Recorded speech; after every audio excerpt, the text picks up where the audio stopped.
He's probably here begging for a job. My wife's sister joked to her coworkers. That's my sister's unemployed husband. They all laughed while I quietly waited in the lobby.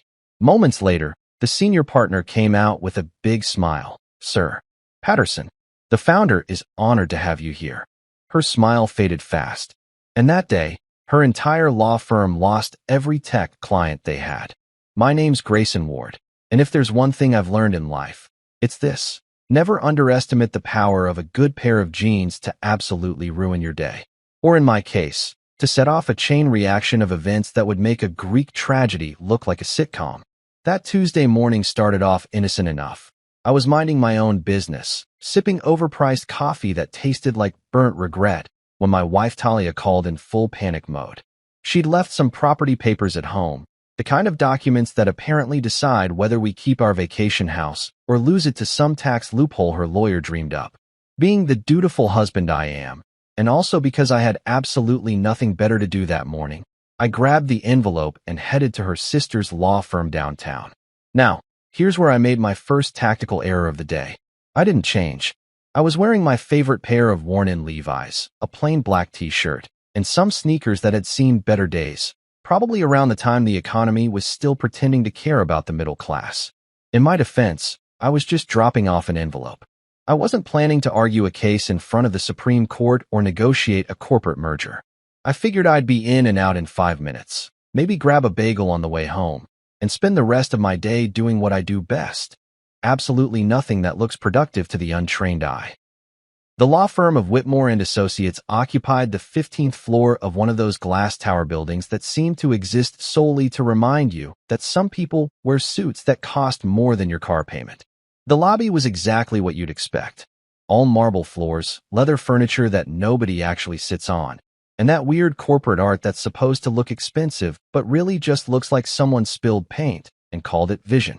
There was a massive reception desk where a young woman with perfectly styled hair was typing away, probably billing someone $300 for the privilege of scheduling a phone call. I walked up to the desk, envelope in hand, trying to channel my inner, I belong here, energy despite looking like I'd just rolled out of a Target clearance rack.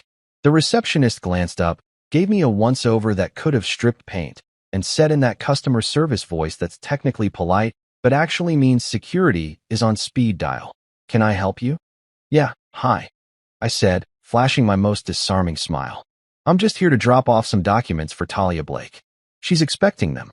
I held up the envelope like it was my hall pass, hoping this would be quick and painless. The receptionist nodded, reaching for the envelope, and for a brief, beautiful moment, I thought I might actually escape this place without incident.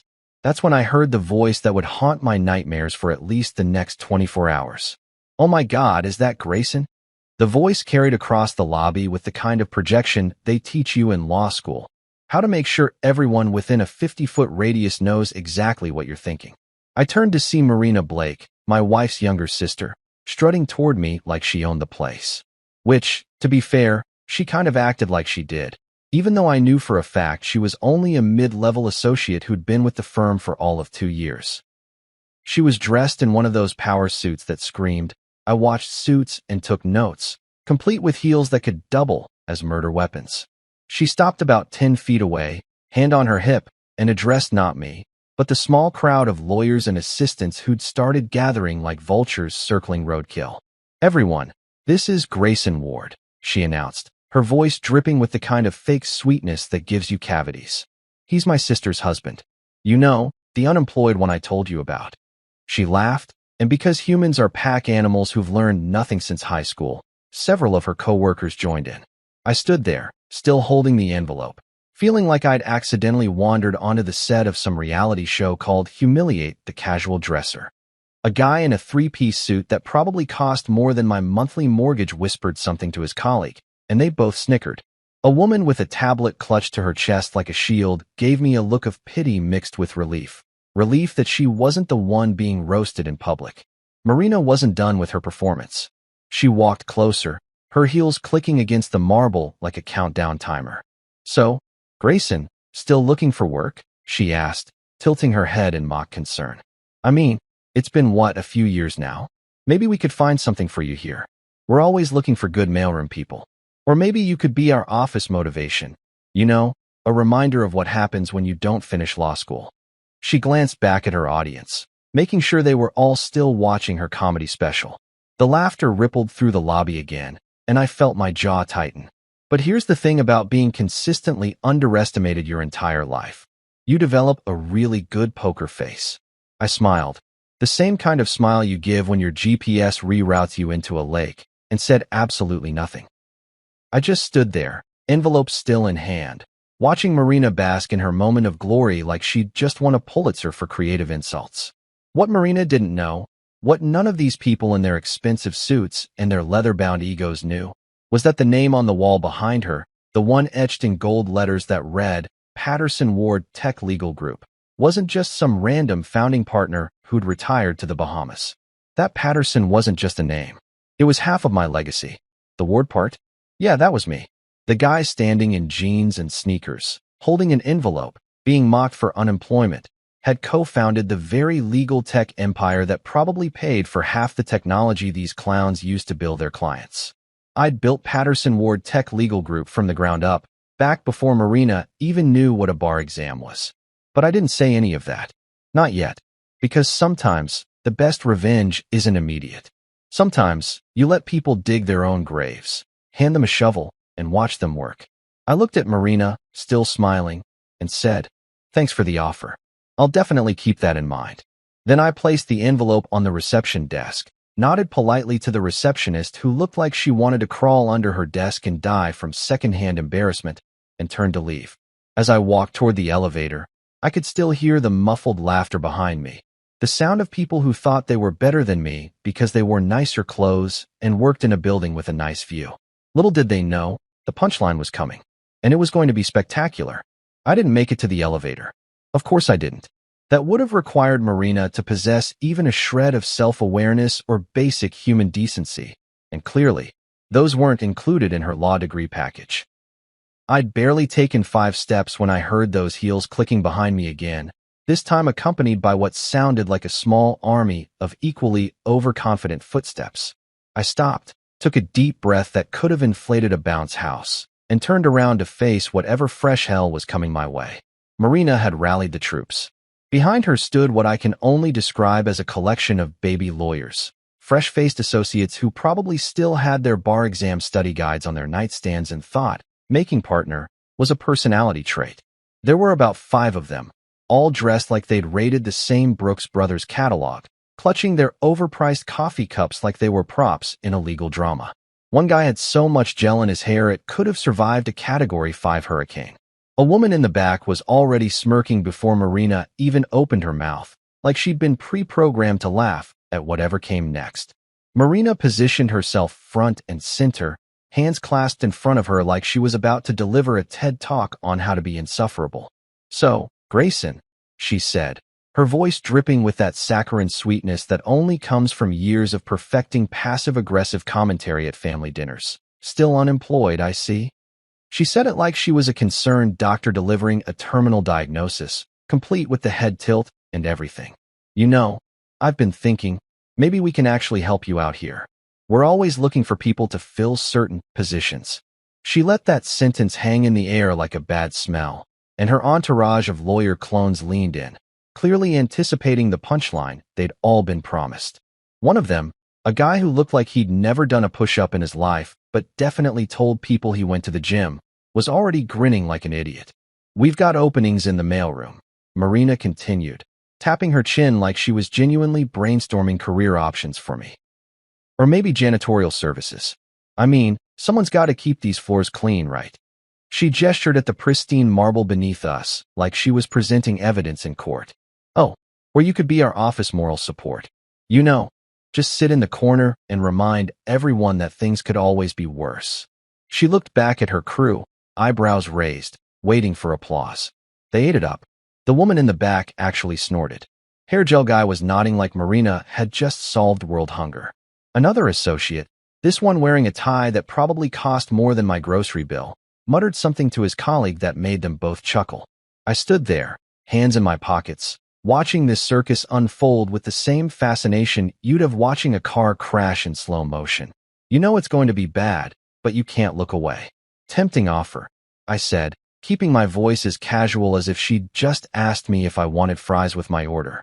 Really tempting. Though I gotta be honest, I left my mop in my other Lamborghini, so I'm not really equipped for janitorial work today. I shrugged, giving her my best, "What can you do?" expression. The entire group blinked at me. And I mean synchronized blinking, like they were all robots running on the same operating system that had just encountered an error message. Lawyers, I've learned over the years, are fantastic at drafting contracts, finding loopholes, and billing you for breathing in their general direction. But sarcasm? Humor that doesn't come with a footnote and 3 supporting citations? That's not in their skill set. They looked at each other, then back at me, trying to compute whether I was serious or not. Marina's smile faltered for half a second before she forced it back into place. "Oh, Grayson," she said, laughing in that way people do when they're not sure if they should be laughing. I was joking. "You know that, right? I'm not actually offering you a job in the mailroom." She said it like she was explaining basic arithmetic to a toddler. So was I. I replied, matching her tone exactly. About the Lamborghini and the mop. Though to be fair, if I did have a Lamborghini, I definitely wouldn't keep cleaning supplies in it. That's just poor resource management. Her coworkers laughed again, but this time it was different. Uncertain, confused, like they'd just watched a magic trick and couldn't figure out where the rabbit came from. Hair gel guy scratched his head. The woman in the back stopped smirking and started looking around like she was searching for an exit. The associate with the expensive tie checked his watch, probably calculating how many billable hours he was wasting standing here. Meanwhile, something interesting was happening at the reception desk. Ava, the receptionist whose nameplate I'd noticed earlier when I first walked in, was typing on her computer like her life depended on it. Her fingers were flying across the keyboard so fast, I was surprised smoke wasn't coming off the keys. Every few seconds, she'd glance up at me, then back at her screen, then at me again, her eyes getting progressively wider each time. Her expression had shifted from professional indifference to something that looked suspiciously like panic mixed with recognition. I knew that look. I'd seen it before, usually right around the time someone Googled my name and realized that the unemployed husband standing in front of them had a Wikipedia page that was longer than their resume. Ava had clearly just connected some dots, and judging by the way she kept glancing between me and Marina like she was watching a tennis match where one player didn't know they were already losing, she'd figured out exactly who I was. Marina, blissfully unaware that her professional credibility was about to become a historical footnote, was still holding court. "You know what your problem is, Grayson?" she said, and I thought, oh good, here comes the unsolicited life advice. You don't take yourself seriously enough. You walk around in jeans and t-shirts like you're still in college. You need to present yourself better if you want people to respect you. First impressions matter in the professional world. You're absolutely right, I said, nodding solemnly. That's probably why everyone respects you so much right now. Your presentation is flawless. I wasn't even being sarcastic at that point. I was being archaeological, digging up ancient sarcasm from civilizations that had mastered the art form. One of the junior associates, a woman with red hair pulled back so tight it looked painful, finally seemed to catch on that something was off. She leaned toward hair gel guy and whispered something, but Marina was too absorbed in her performance to notice. She was on a roll now, probably imagining how she'd retell this story at happy hour later, painting herself as the witty hero who put her unemployed brother-in-law in his place. All I'm saying, Marina continued, is that maybe it's time to get serious about your career. Talia works so hard, and it must be difficult for her, you know, carrying the financial burden of the household while you're at home doing whatever it is you do all day. She said it with fake sympathy, the kind that's designed to cut deep while maintaining plausible deniability. Behind her, Ava had stopped typing. She was now staring at Marina with the kind of expression you see in horror movies right before someone yells, "Don't go in there." She looked like she wanted to sprint across the lobby and tackle Marina to the ground before she could say anything else, but professional courtesy and probably the desire to keep her job kept her glued to her chair. I was about to respond, had a real zinger lined up about how carrying a financial burden is easier than carrying an ego the size of Marina's, when I heard the elevator ding behind me.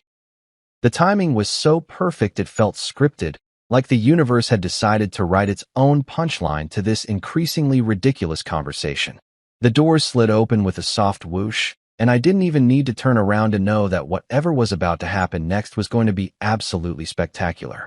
Marina's eyes shifted to whoever was behind me, and I watched in real time as her expression changed from smug satisfaction to something that looked suspiciously like the beginning stages of panic.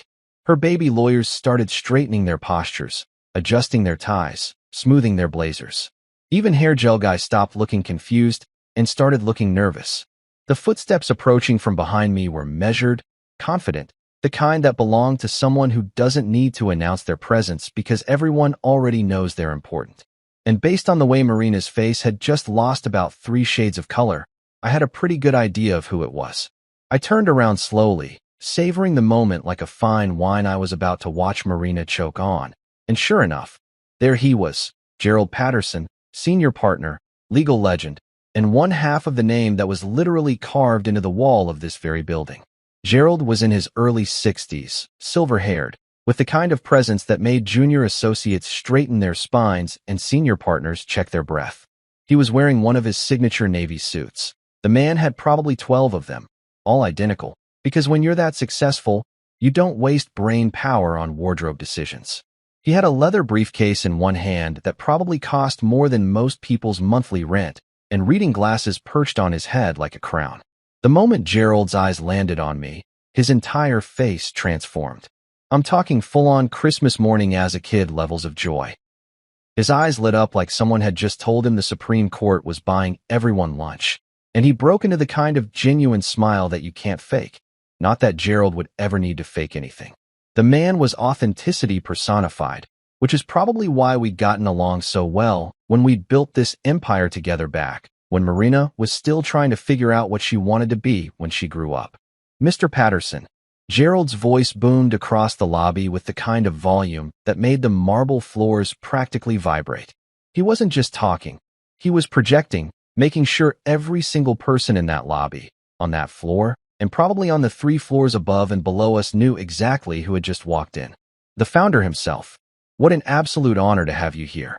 He strode toward me with his hand already extended, moving with the kind of purpose that made people instinctively get out of his way. I could actually hear the air being sucked out of the room.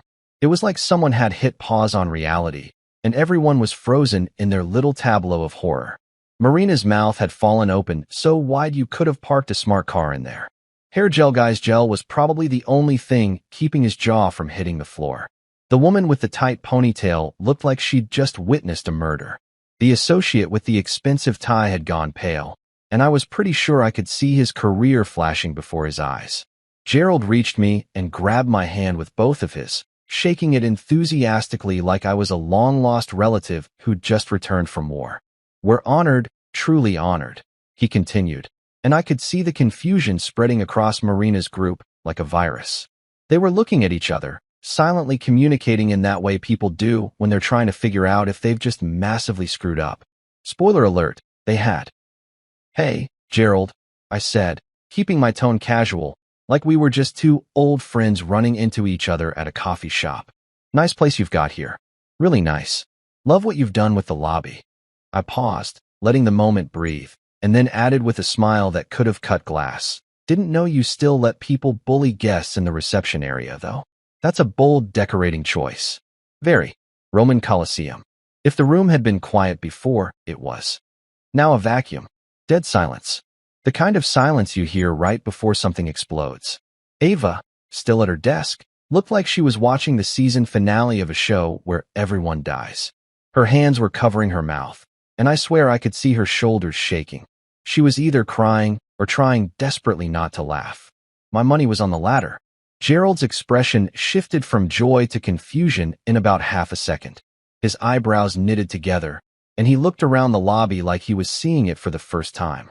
"Bully guests," he repeated, his voice dropping from booming to dangerous. Gerald had this thing where he could make you feel like you were about to be cross-examined just by looking at you. "What are you talking about, Mr. Patterson?" "Oh, nothing major," I said, waving my hand dismissively. "Just a little welcoming committee that thought I was here applying for a janitor position. Real friendly bunch. Made me feel right at home. Like I was family." I let that last word hang in the air, loaded with irony thicker than the tension in the room. Gerald's eyes swept across the group of lawyers still standing there like they'd been flash frozen, and I watched as his gaze landed on Marina. She looked like she wanted the marble floor to open up and swallow her whole, which, fair enough, was probably the best option available to her at that moment. Gerald's eyes narrowed, and he took a step toward the group, his presence somehow growing even more imposing. "You're Marina Blake, correct?" he said, and it wasn't a question, it was a statement, the kind prosecutors make right before they destroy someone on the stand. His voice had taken on that measured, careful tone that lawyers use when they're setting up a trap. "You're the one who handles our tech accounts, aren't you?" Marina's voice came out as a croak. "I'm talking full-on frog in a drainpipe situation." Yes, sir," she managed, and I could see her throat working as she tried to swallow. That's me. I handle the tech litigation portfolio."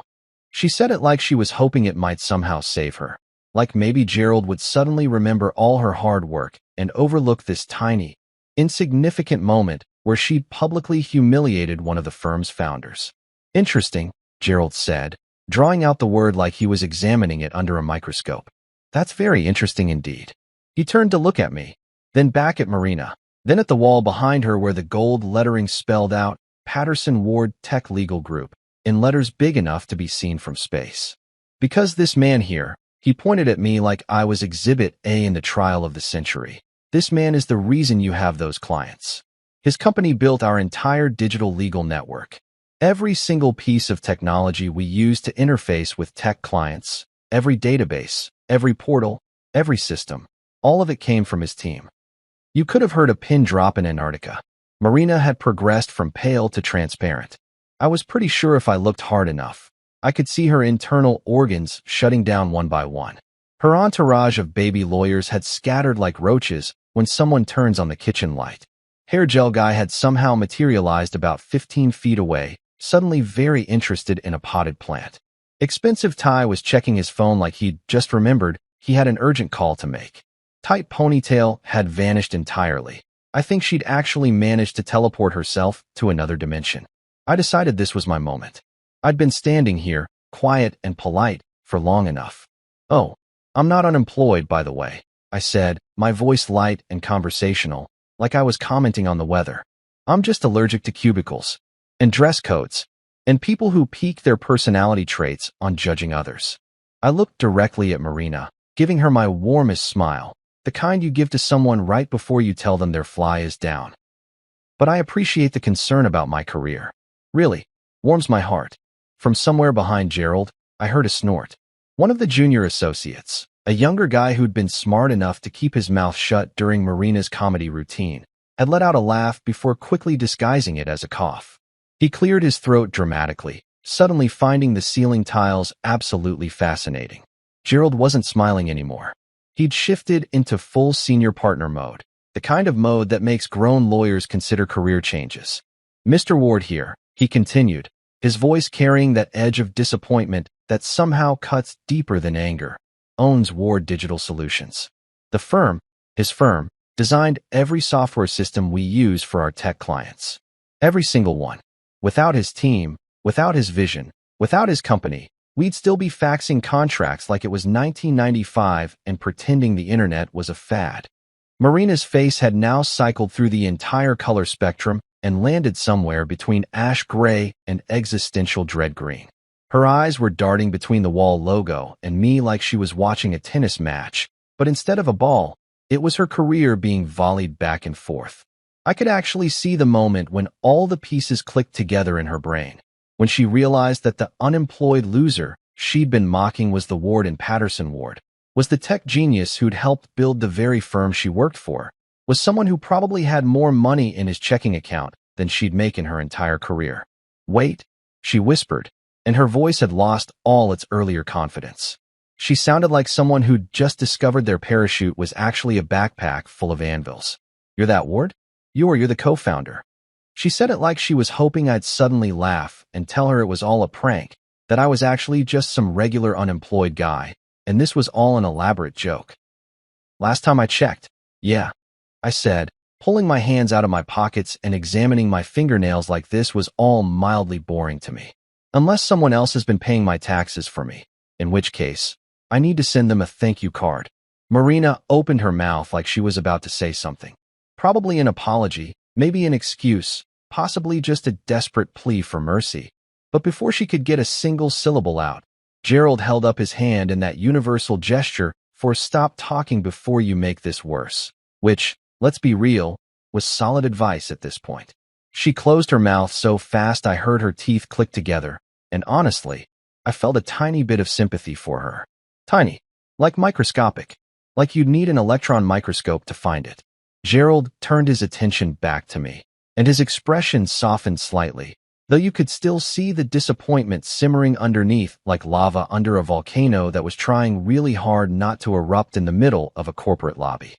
"What brings you here today, sir?" he asked, his voice deliberately warm and respectful, making sure everyone within earshot understood the hierarchy here. "I wish someone had informed me you were coming. I would have cleared my schedule, made proper arrangements. We could have had lunch, discussed the new contracts. Just delivering some files for my wife," I said with a shrug, nodding toward the reception desk where the envelope still sat, forgotten in all the chaos. Nothing fancy. Didn't want to interrupt anyone's day. Though I have to say, I did get quite the entertainment package with my delivery service. I gestured vaguely toward where Marina's group had been standing, though most of them had now dispersed like rats abandoning a sinking ship. Really top-notch comedy show. 5 stars. Would recommend. Gerald's jaw tightened, and I could see him doing mental calculations. Probably trying to figure out exactly how much damage control he was going to need to do and how many people's careers were about to get rearranged like furniture in a hurricane.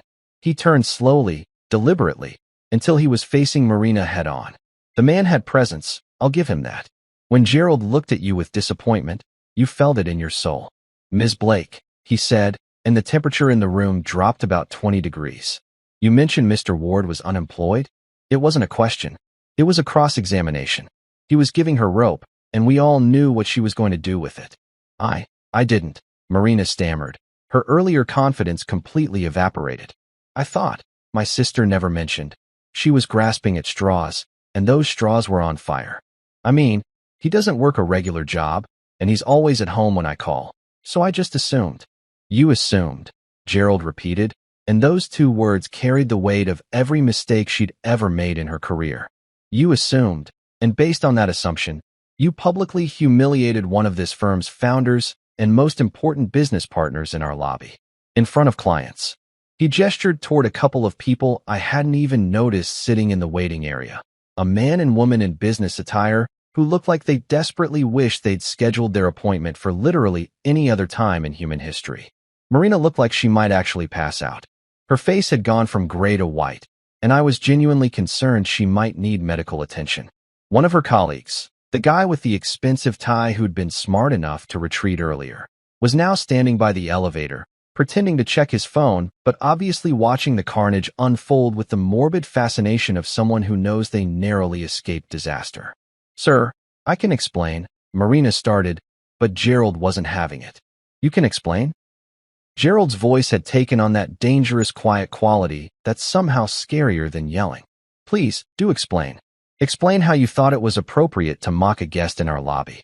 Explain how you, someone who works directly with tech clients that Mr. Ward's company provides to us, didn't know who he was. Explain how you thought any of this was professional behavior." I almost felt bad for her. Almost.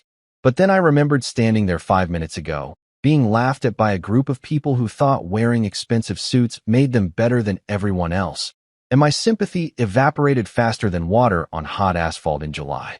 Ava, bless her heart, had been silent this entire time, but now she raised a trembling hand like she was in grade school asking permission to use the bathroom.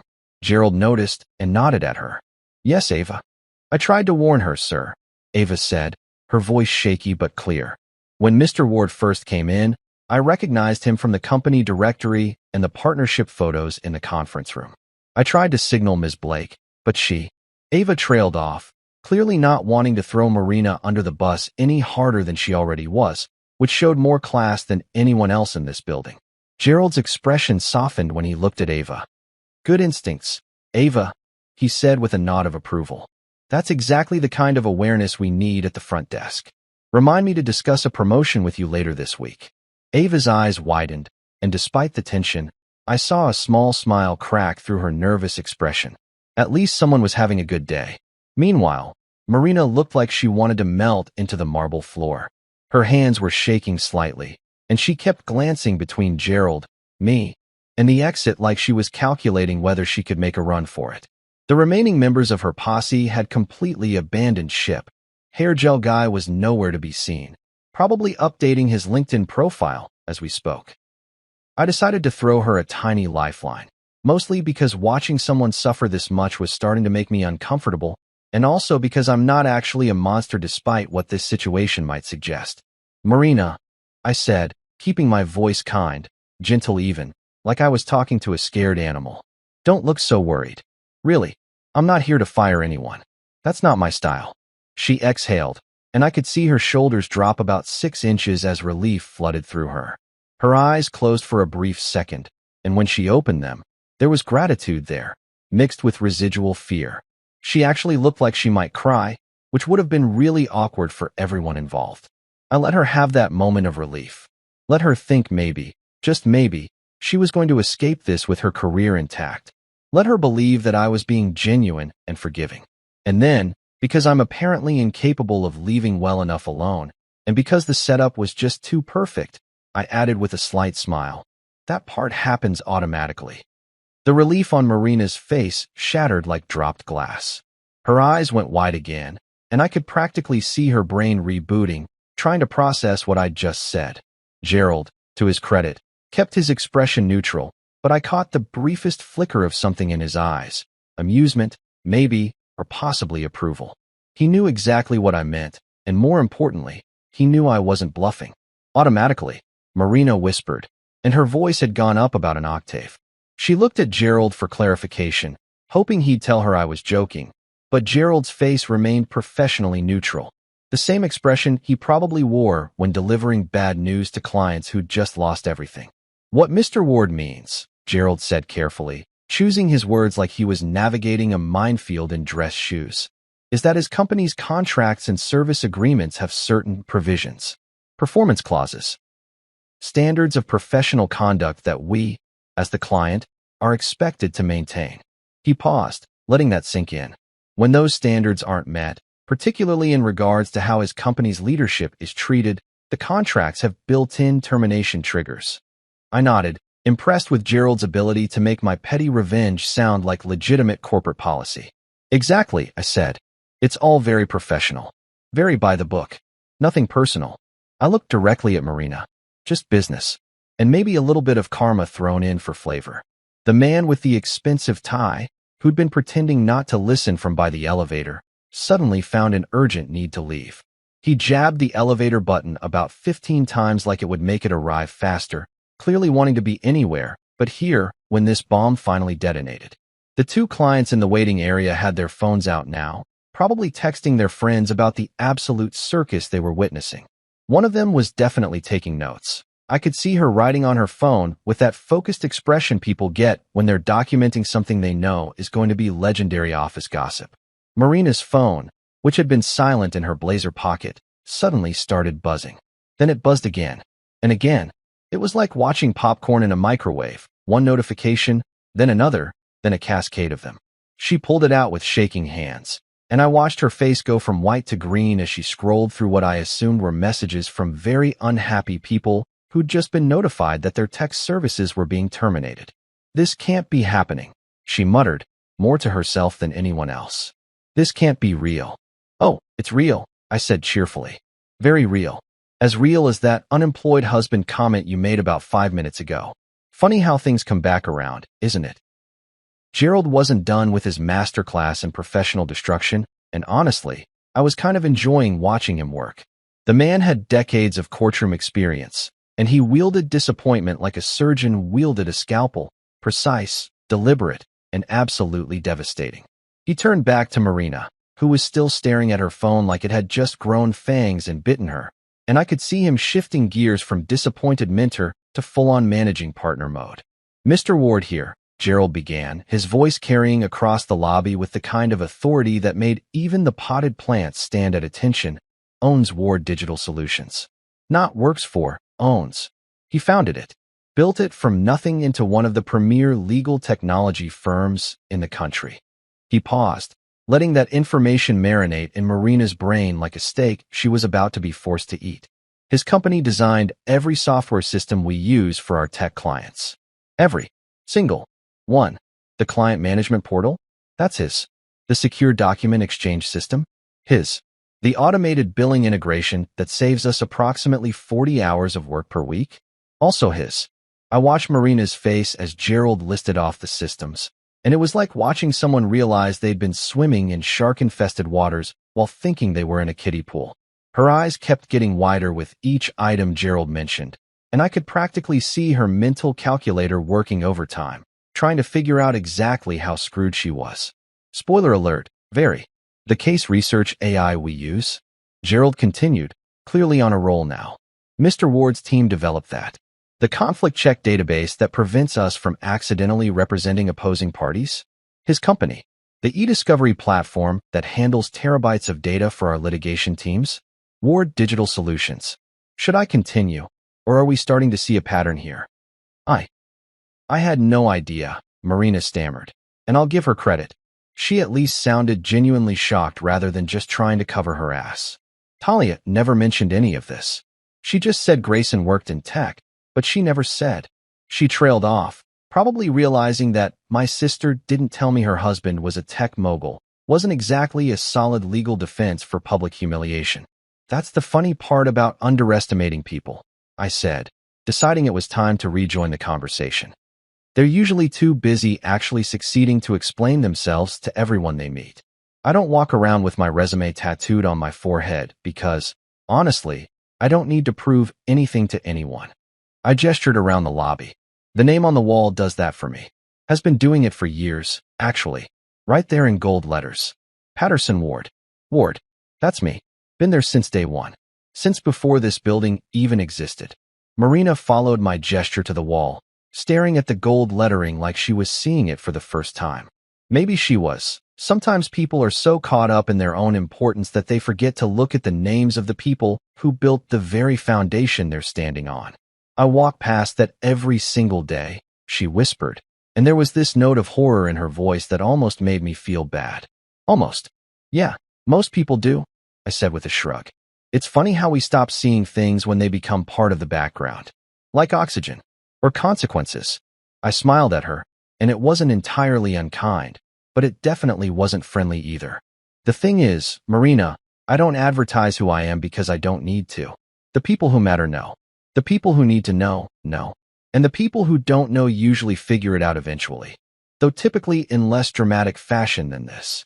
Her phone buzzed again, and this time she didn't even look at it. She just stood there, holding it limply at her side like it was a live grenade she couldn't figure out how to dispose of. I could see the notifications lighting up the screen even from where I stood. Messages were coming in fast and furious, probably from various partners, clients, and IT staff who'd just discovered that their entire digital infrastructure was about to go dark. Gerald checked his own phone, frowned, and then looked at me with an expression that was equal parts resigned and impressed. You've already initiated the contract terminations, he said. It wasn't a question. He knew me well enough to know that I don't make threats. I make promises, and I keep them. Started the process about 3 minutes ago, I confirmed, pulling out my own phone and showing him the screen. Got the notification right around the time Marina was offering me that janitor position. Funny timing, really. My assistant, Rachel, has been handling our contracts for years. She knows the triggers, knows the protocols. All it took was one text from me saying, initiate exit procedures for Whitmore and Associates, and she got the ball rolling. Very efficient, Rachel. I should give her a raise. Marina's face had progressed beyond pale and landed somewhere in the territory of translucent. You can't terminate everything, she said, and there was desperation creeping into her voice now. We have contracts. Long-term agreements. There are penalties for early termination. You're absolutely right, I said, nodding agreeably. There are penalties for early termination. We work those into every contract. Very substantial penalties, actually. My lawyers made sure of that. Lawyers from this very firm, ironically enough. But here's the thing about those penalty clauses, they go both ways. There are also provisions for termination without penalty in cases of professional misconduct, breach of respect protocols, or behavior that damages the business relationship. I tilted my head, studying her like she was an interesting bug under a microscope. Publicly humiliating a company founder in the lobby of the client firm? Yeah, that definitely qualifies. It's right there in Section 12, Subsection 4, Paragraph C. You can look it up if you want. I'll wait. Ava, still at her desk and clearly having the most stressful and entertaining day of her career simultaneously, let out a sound that was half gasp, half laugh, before quickly covering it with a cough. Gerald shot her a look that was more amused than disapproving, and I saw the corner of his mouth twitch upward for just a second before he got it under control. How many clients are we talking about? Gerald asked me, his voice carefully neutral. He knew the answer, or at least he had a rough idea, but he wanted it said out loud. Wanted Marina to hear it. Wanted everyone in that lobby to understand the magnitude of what had just happened. I pulled up my email and scrolled through the automated notifications that Rachel had sent over. Well, let's see. There's the tech litigation portfolio. That's about 15 active clients right there. Then there's the software development firms you represent for IP protection, another dozen or so. The startups you're doing incorporation and funding work for, that's maybe 8 companies. Oh, and the big one, Cybertech Industries.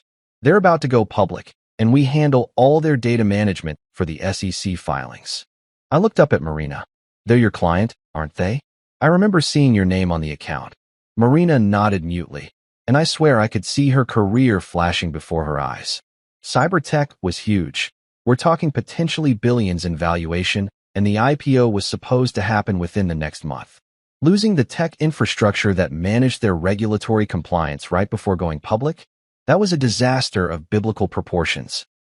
So, conservatively, I continued, doing some quick mental math. We're talking about 35 to 40 clients who are going to be very unhappy when they find out their legal team just lost access to all the systems that make their representation possible. Some of them might stick around, try to work through it. Most of them, though, I shook my head. Most of them are going to start looking for new counsel. Lawyers who can actually provide the digital services they need. Lawyers who don't let their associates publicly mock the people who built those services. The expensive Thai guy, who'd made it to the elevator but hadn't actually left, clearly too fascinated by the disaster to tear himself away, let out a low whistle. 40 clients, he muttered to himself. That's got to be, what, 15 million in annual billings? Maybe 20. Try 30, I said cheerfully. Tech clients bill high, and we charge premium rates for our services. It's a whole ecosystem. Very profitable ecosystem. Was profitable, anyway. I looked at Marino again, and this time I let some genuine sympathy creep into my voice. Look, I'm not trying to destroy anyone's life here. I'm really not. But actions have consequences, Marina. You treated me like garbage in front of your colleagues and clients because you made assumptions based on how I was dressed. You decided I was worthless because I wasn't wearing a suit. And now you're learning a very expensive lesson about judging books by their covers. Her phone buzzed again, and this time she did look at it. Her face somehow managed to get even paler as she read whatever message had just come through. The managing partner wants to see me, she said in a hollow voice. Right now? In his office. Well, I said, glancing at my watch like I had somewhere important to be, which I didn't, but it added to the effect. You probably shouldn't keep him waiting. Managing partners get cranky when their multi-million-dollar revenue streams evaporate.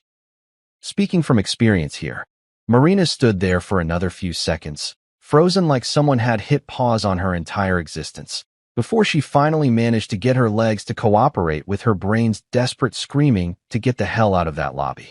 She turned and walked toward the elevator with all the enthusiasm of someone heading to their own execution, her heels clicking against the marble in a rhythm that sounded suspiciously like a funeral march. The expensive Thai guy, who'd been lurking by the elevator doors this entire time, suddenly developed a strong interest in literally anything else and speed walked away like he'd just remembered he left his oven on. The moment Marina disappeared into the elevator, the lobby exploded into chaos. And I don't mean the loud, obvious kind of chaos. This was corporate chaos, which is somehow even more entertaining because everyone's trying to pretend they're not panicking while absolutely losing their minds internally. It was like watching a nature documentary where all the animals suddenly realize there's a predator nearby, and they're trying to look casual while slowly backing away. The first to move was Hair Gel Guy, who I'd almost forgotten was still technically in the building. He emerged from wherever he'd been hiding, probably behind a decorative column or possibly inside his own blazer, and made a beeline for the stairwell.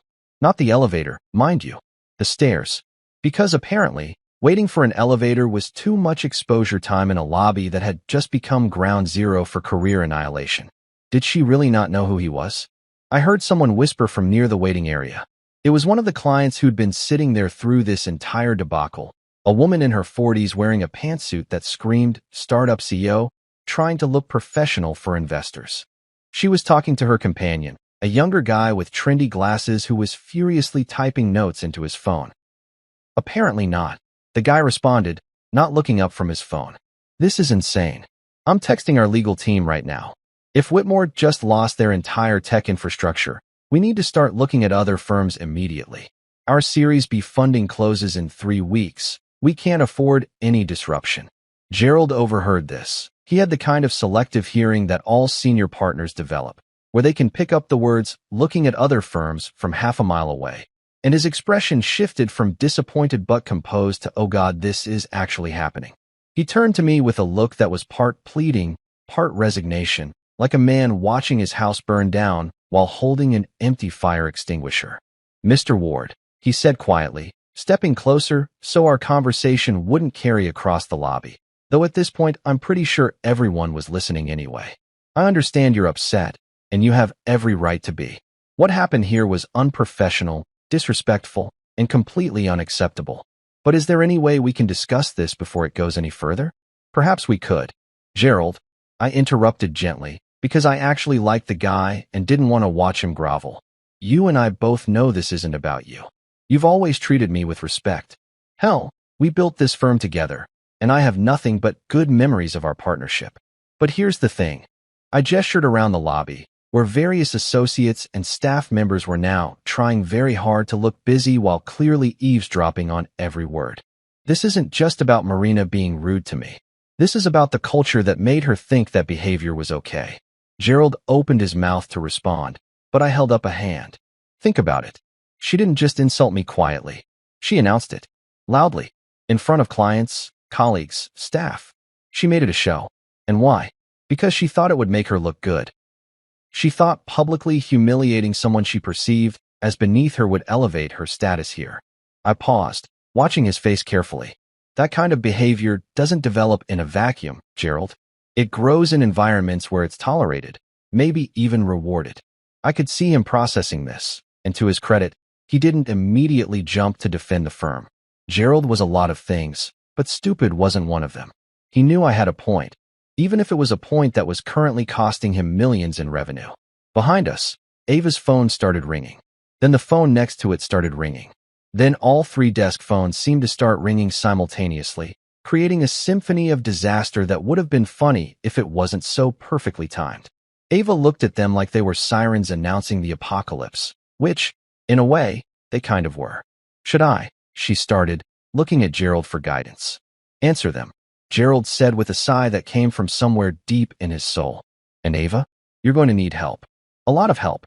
Get someone from IT up here and pull 2 people from admin to assist with the phones. This is going to be a long day." Ava nodded and picked up the first line. "Whitmore and Associates, how may I direct your call?" There was a pause, and I watched her face fall. "Yes, sir, I understand you're concerned about the service interruption.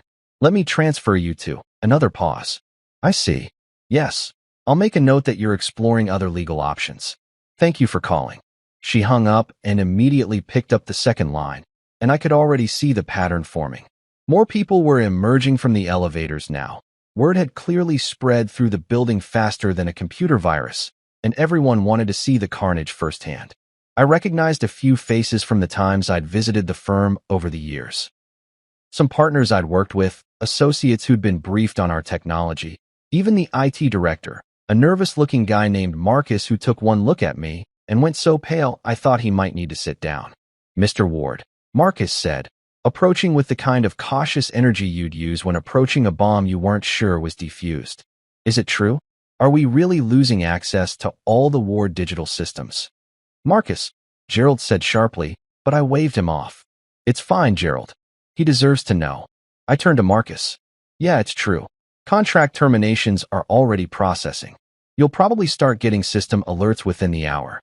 By end of business today, all access will be revoked. Your team will need to migrate whatever data you can to backup systems. Though without our integration platforms, you're going to lose a lot of functionality. Marcus looked like I'd just told him his dog died. But the Cybertech IPO were supposed to file their S-1 amendments tomorrow. All their documents are in your secure portal. All their cap table data, their financial disclosures, everything. Should have thought about that before your colleague decided to turn the lobby into a comedy club, I said. And I tried to keep my tone sympathetic because Marcus genuinely looked like he might cry. Look, I'll have my team package up any client-specific data and send it over in a secure format. I'm not trying to destroy anyone's actual legal cases. But the service relationship? That's done. You'll need to find alternative solutions. Alternative solutions that'll take months to implement and cost twice as much, Marcus muttered, running his hands through his hair. Do you have any idea how many custom integrations we've built on top of your platforms? We'd have to rebuild everything from scratch. Probably should have considered that before. I started, but Gerald cut me off. We get it, Mr. Ward. We understand. Actions have consequences. He looked around the lobby, which had transformed from a prestigious law firm reception area into something resembling a disaster relief center. Phones were ringing off the hook. People were running around with panicked expressions, and I was pretty sure I saw one associate just walk straight out the front door without even grabbing her bag. Is there anything at all, that might make you reconsider? I thought about it for a genuine moment, watching the chaos unfold around us. Part of me, the petty part that had enjoyed watching Marina's face when she realized who I was, wanted to just let it burn. But the practical part of me, the part that had built a successful company by being reasonable even when I didn't want to be, knew that scorched earth policies rarely helped anyone in the long run. Tell you what, I said finally. I'll have Rachel halt the complete shutdown. We'll keep basic access running for 72 hours, enough time for you to migrate critical client data and avoid any immediate disasters. But the contracts are still terminated. After 72 hours, everything goes dark unless you can convince me that the culture here has fundamentally changed. Gerald nodded slowly. That's more than fair. Thank you. He hesitated, then added, for what it's worth, I am genuinely sorry about what happened. Marina will be dealt with appropriately. I know she will, I said. And Gerald? This firm was built on good principles.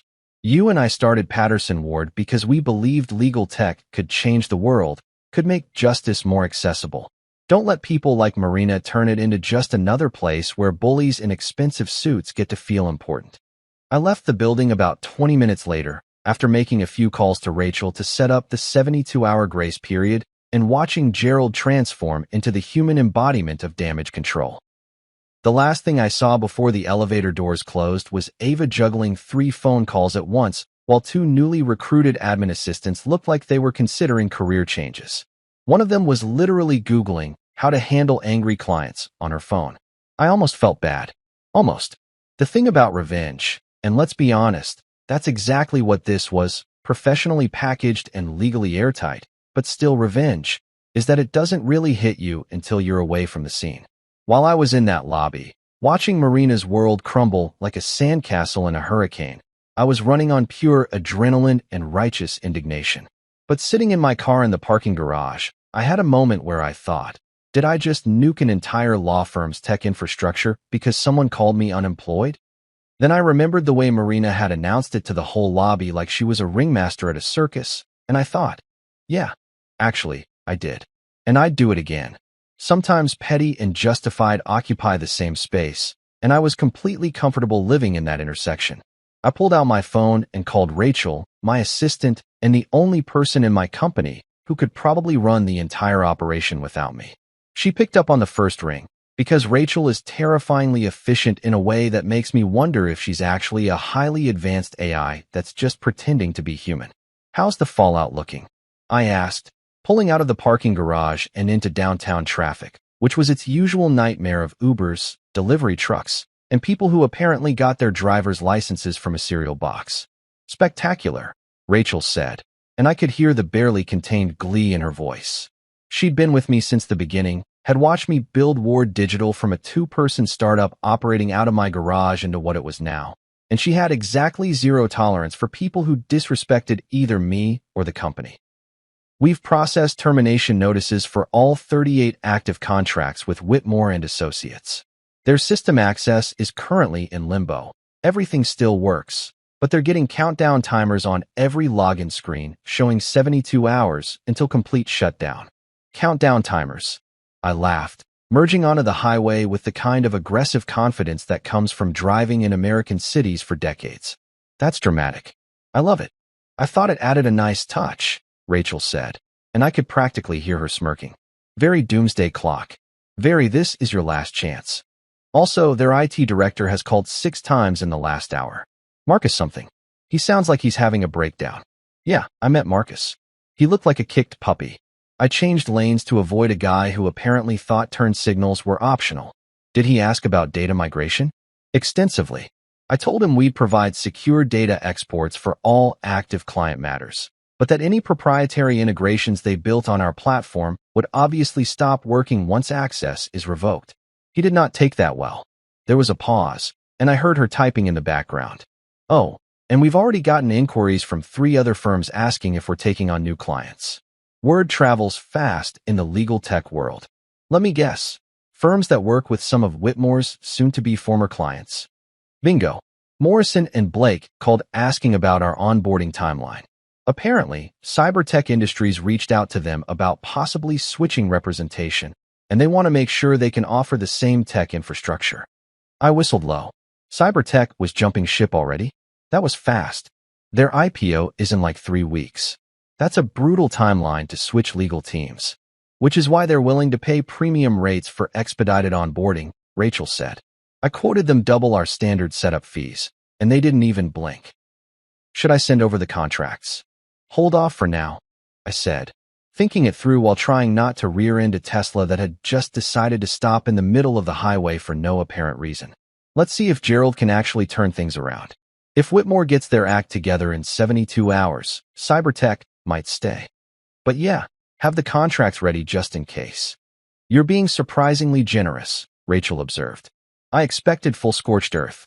I'm getting soft in my old age. I joked, though I was only 37, which wasn't old unless you were in tech years, in which case I was basically ancient. Plus, Gerald's a good guy. We built Patterson Ward together. I don't want to destroy what we created just because his firm hired someone with the social awareness of a brick. Speaking of the brick in question, Rachel said, her tone shifting to something more serious. Marina Blake has called here 4 times. Left voicemails. She sounds progressively more desperate with each one. Want me to forward them to you? Absolutely not, I said immediately. I don't need to hear her groveling. That's not going to change anything. Fair enough.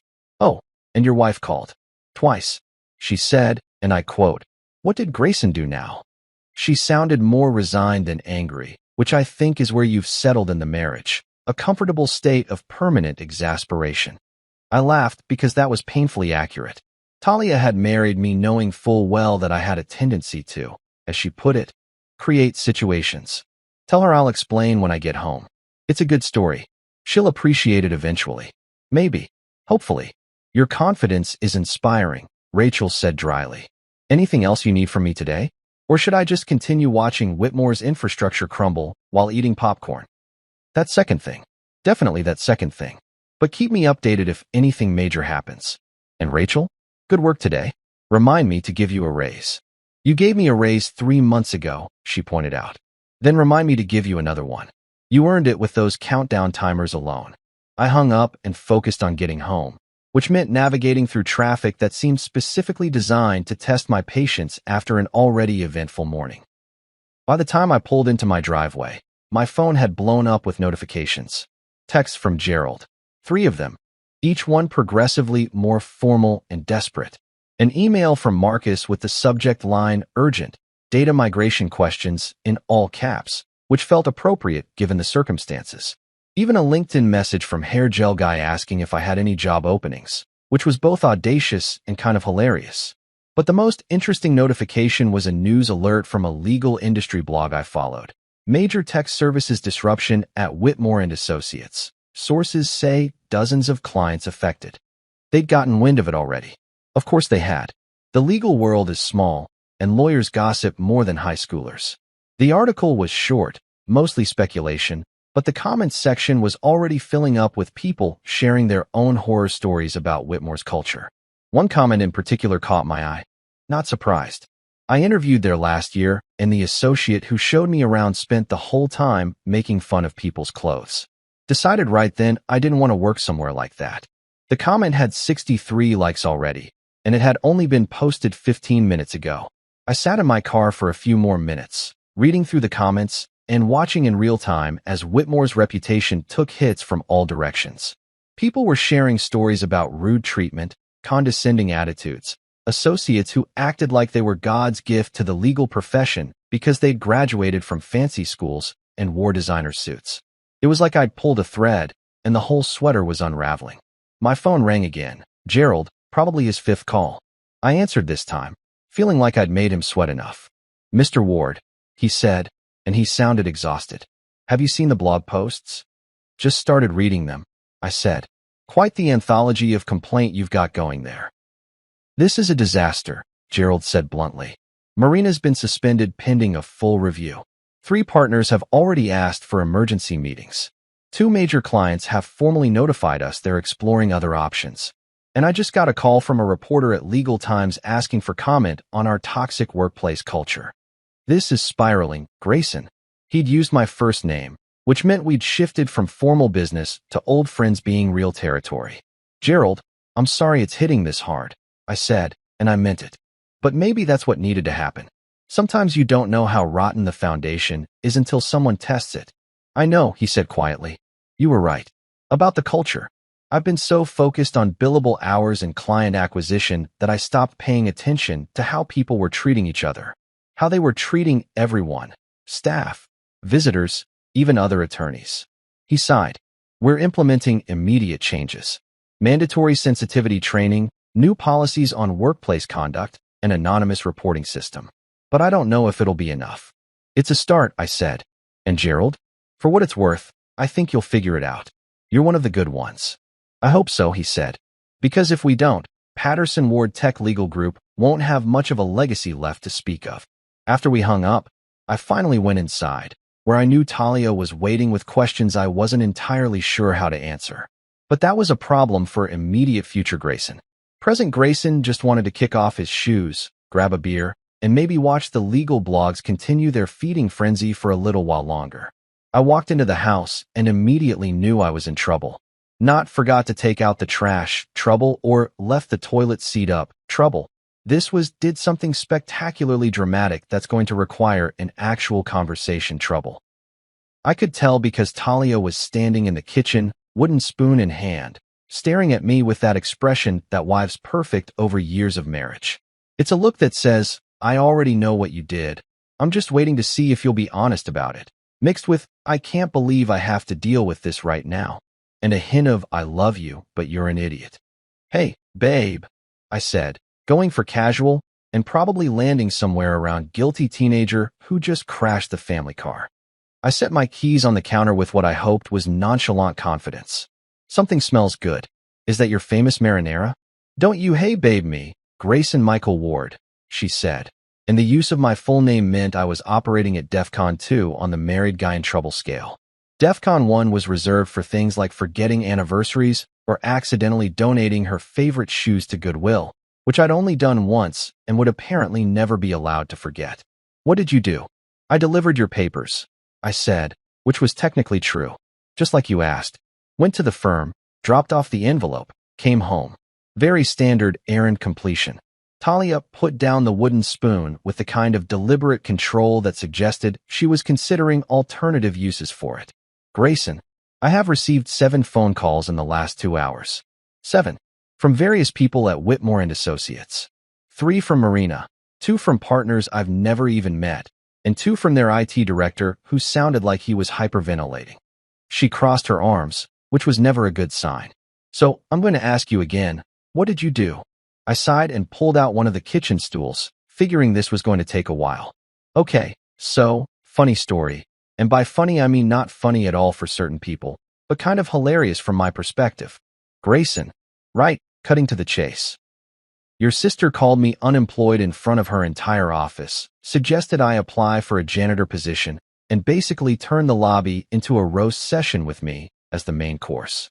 So I may have, and this is where it gets a tiny bit dramatic, terminated all of Ward Digital's service contracts with her firm, which may or may not have caused a minor apocalyptic scenario for about 38 of their tech clients. Talia closed her eyes and took a deep breath, the kind you take when you're trying to find patience that doesn't exist. Please tell me you didn't. I tried to be polite, I said, which was absolutely true. I stood there, holding your papers, smiling like a well-adjusted human being while she and her lawyer buddies laughed at the unemployed loser married to her sister. I was a picture of restraint. I was zen. I was basically the Dalai Lama in jeans. And then, Talia asked, though her tone suggested she already knew where this was going. And then Gerald showed up and recognized me, and the whole thing kind of unraveled from there. Turns out, publicly mocking a company founder in the lobby of a firm that depends entirely on said company's technology is what business people call a strategic error. I shrugged. Marina learned a valuable lesson today about assumptions and consequences. Educational, really. I'm practically a teacher. Talia walked over to the stove and stirred the marinara with more force than was strictly necessary. The kitchen smelled amazing. Garlic, tomatoes, basil, all the good Italian grandmother smells that usually meant I was either being rewarded for something or she was stress cooking. Given the current situation, I was betting on stress cooking. Grayson, she's my sister. She's also an adult who made a choice to humiliate someone in public, I countered. And that someone happened to be me, who happened to have the ability to make her professional life extremely complicated. That's not my fault. That's just unfortunate timing meeting poor judgment.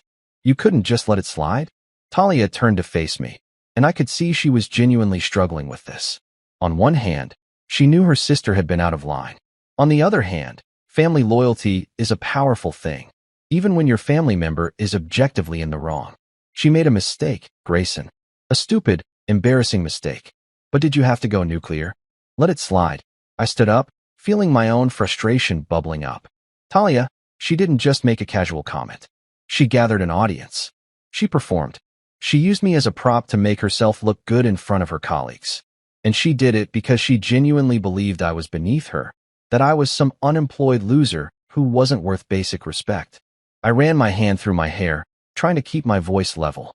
How many times do you think she's done that to other people? People who don't have the resources to push back. Talia bit her lip, which meant I'd hit a nerve. She knew Marina. She loved her sister, but she also wasn't blind to her faults. She can be judgmental sometimes, she admitted quietly. Judgmental. I laughed, but there wasn't much humor in it. She's a professional snob, Talia. She's the kind of person who judges people by their job titles and their clothes and their zip codes. And yeah, maybe I went overboard with the response. Maybe I could have just corrected her, explained who I was, and left it at that. But you know what? I'm tired of people like Marina treating service workers and unemployed people and anyone who doesn't fit their narrow definition of success like garbage. Somebody needed to teach her that actions have consequences. By ruining her career? Talia's voice had risen now, her own frustration matching mine. Grayson, do you have any idea what this is going to do to her? She worked so hard to get to where she is. She's been at that firm for 2 years, building her reputation, trying to make partner. And she was doing it by stepping on people she thought were beneath her. I interrupted. How is that okay? How is it okay that she built her reputation by being cruel to people? We stood there in the kitchen, the marinara bubbling away on the stove, filling the silence between us with the sound of tomatoes reducing and garlic caramelizing. This was the thing about being married to someone for 6 years. You knew how to fight without it being the end of the world, but that didn't make the fights any less uncomfortable. I called her, you know, Talia said finally, her voice softer now. After the first voicemail, she was crying, actually crying. She said she didn't know who you were, that she'd made a terrible mistake, that her job is probably over. I felt a pang of something, not quite guilt, but maybe its distant cousin. I gave them 72 hours, I said. The systems will stay active for 3 days. That's enough time for them to migrate critical data. Avoid any disasters with active cases. I'm not trying to burn the place to the ground, Talia. I'm making a point. A very expensive point, she said, but some of the heat had gone out of her voice. She turned back to the stove, turned down the heat, and started pulling out plates. Marina wants to apologize. In person. She asked if she could come over. Absolutely not, I said immediately. I don't want her apology. Apologies that come because you got caught and faced consequences aren't real apologies. They're just damage control. Talia sighed and started serving the pasta. You know what your problem is? I'm sure you're about to tell me, I said, sitting back down at the counter. You're not wrong, she said, sliding a plate in front of me. That's your problem. You're not wrong about Marina being judgmental. You're not wrong about people needing to face consequences for treating others badly. You're not even wrong about the whole revenge thing being somewhat justified. She sat down across from me with her own plate. But you're also not entirely right, because sometimes being technically correct isn't the same as being kind. And sometimes, people deserve second chances even when they don't strictly deserve them. I twirled some pasta on my fork, thinking about that. So what are you saying? I'm saying eat your dinner. Let Marina marinate in her mistakes for a day or two, and then maybe, consider that destroying her career might be a punishment that exceeds the crime. She took a bite of her pasta, chewed thoughtfully, and added, Also, I'm saying that next time I ask you to drop off papers, I'm doing it myself. You're banned from my workplace and any workplace adjacent to my workplace. That's fair, I admitted. Though in my defense, I was very well behaved right up until the public humiliation part. You showed up in ripped jeans to a law firm, Talia pointed out. They're not ripped, they're distressed. There's a difference. It's called fashion. It's called giving Marina ammunition, Talia said, but she was almost smiling now, which meant we were going to be okay. We were always going to be okay, even when I did spectacularly stupid things for technically justified reasons. We ate in comfortable silence for a few minutes, and I had to admit, the marinara was perfect. Talia was an incredible cook, which was good because I could barely operate the microwave without creating some kind of situation. She really called me unemployed, though, I said eventually, in front of everyone. I know, Talia said. And she was wrong. Very wrong. Catastrophically wrong, as she's now learning. She reached across the counter and squeezed my hand. But maybe let's aim for teaching lessons that don't involve corporate warfare next time. No promises, I said, but I'll consider it. I woke up the next morning to 17 missed calls, 23 text messages, and an email inbox that looked like it had been attacked by a swarm of very apologetic bees. Most of them were from Marina, but there were also messages from various Whitmore associates I'd never even met, all with subject lines like sincere apologies and request for conversation, and my personal favorite, please don't destroy us. The crown jewel, though, was an email from Marina with the subject line formal apology in what I can only assume was Times New Roman font size 12, double-spaced, like she was turning in a college essay she'd forgotten about until the night before. I opened it while drinking my coffee, already knowing it was going to be either entertainingly pathetic or pathetically entertaining. Dear Grayson, it began, and I could practically hear the desperation bleeding through the pixels. I am writing to offer my sincerest and most heartfelt apologies for my completely inappropriate behavior yesterday. I had no idea who you really were, and I deeply regret any offense or disrespect my comments may have caused. Upon reflection, I realized that my words were unprofessional, unkind, and utterly inexcusable. I hope you can find it in your heart to forgive this egregious error in judgment and perhaps reconsider the termination of services to our firm. I take full responsibility for my actions and understand that I have jeopardized not only my own career, but the livelihoods of my colleagues. Please accept my deepest, most sincere apologies. It went on like that for 3 more paragraphs, each one more groveling than the last, and I had to give her credit. She'd clearly consulted a thesaurus for maximum apologetic impact. Words like contrition, remorse, and profound regret were scattered throughout like confetti at a very sad party. I hit reply and typed out a response that was probably more generous than she deserved. Don't worry, Marina. I'm used to being underestimated. It's cheaper that way. Keeps people's expectations low and my overhead minimal. Thanks for the email, though. Really well written. Very professional. You should consider a career in apology letter writing if the whole lawyer thing doesn't work out. Send. Done. Moving on with my life. Except Marina wasn't done. About an hour later, my phone rang with her number flashing on the screen. I stared at it for a solid 30 seconds, watching it vibrate across my desk like it was trying to escape its own awkwardness, and then I let it go to voicemail. Because here's the thing about apologies that come after consequences, they're not really about making amends. They're about damage control. They're about trying to undo the thing that already happened because now it's affecting you personally. If Marina had genuinely felt bad about treating me like garbage, she would have apologized the moment Gerald revealed who I was. But she didn't. She stood there in shock, calculating the damage to her career, not reflecting on the harm she'd caused to another human being. So no, I wasn't going to answer her call and give her the satisfaction of hearing me say, "It's okay," when it very much wasn't okay. She called twice more throughout the day. I didn't answer either time.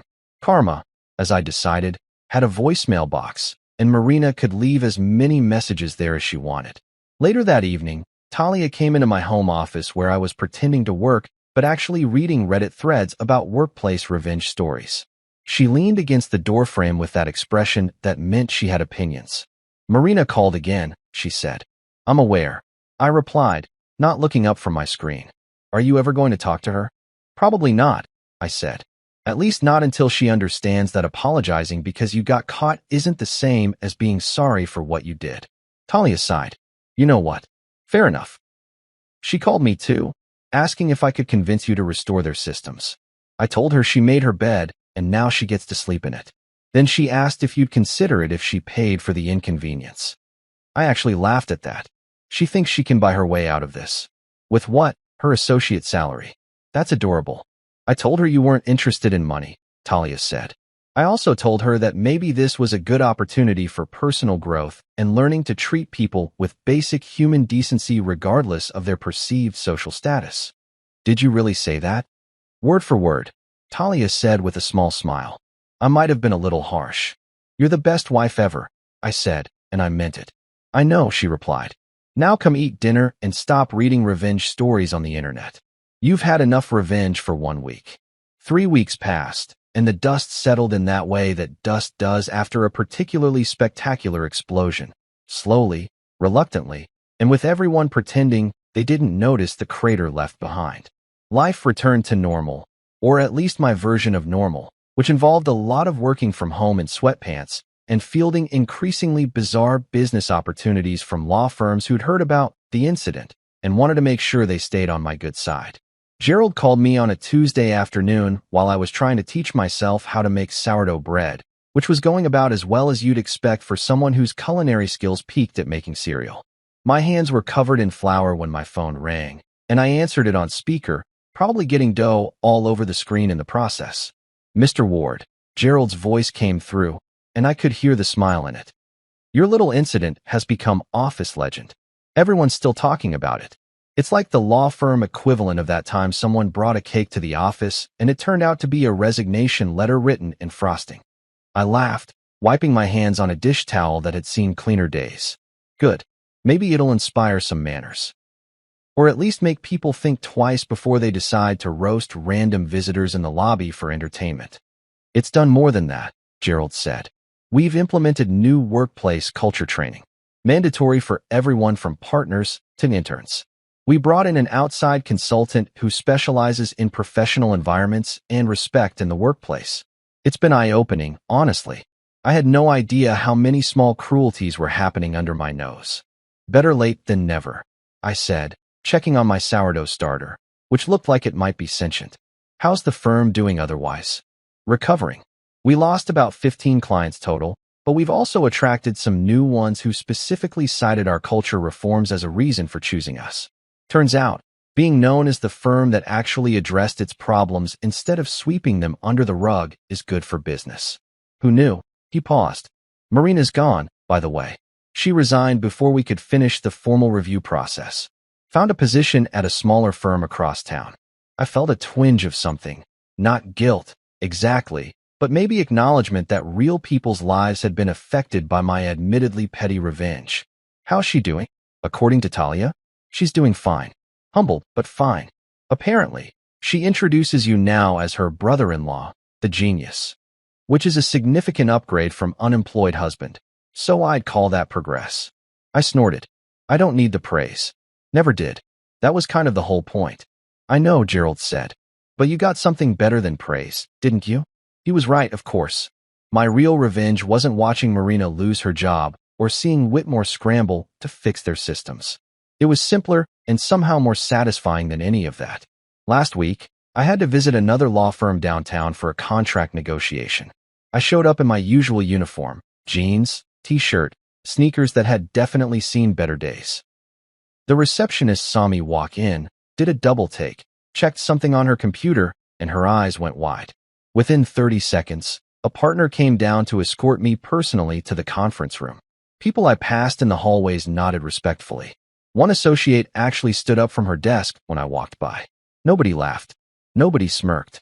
Nobody made assumptions about the guy in casual clothes carrying a worn laptop bag. Word had spread through the legal community like wildfire. The story of the unemployed tech founder who'd brought a prestigious firm to its knees over a lobby insult. It had become cautionary tale, whispered warning, and teaching moment all rolled into one. Every lawyer in the city now knew, don't judge the guy in jeans. He might own the company that runs your entire operation. Yeah, I said to Gerald, finally getting my sourdough into something resembling a coherent shape. I got exactly what I wanted, which was respect.